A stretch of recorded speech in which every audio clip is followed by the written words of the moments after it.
mbokki internet yi safoo setaan AGT News daleen ak jàmm ci xibaar.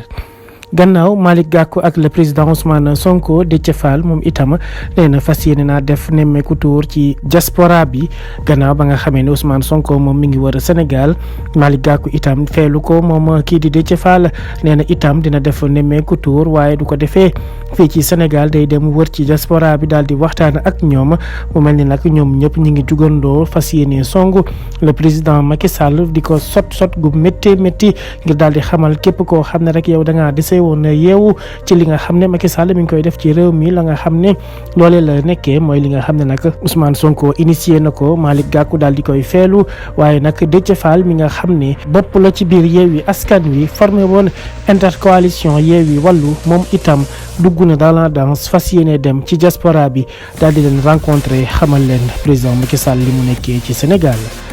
mbokki internet yi safoo setaan AGT News abonné leen suñu chaîne saa su ne ngeen di am xibaar yu wér te wóor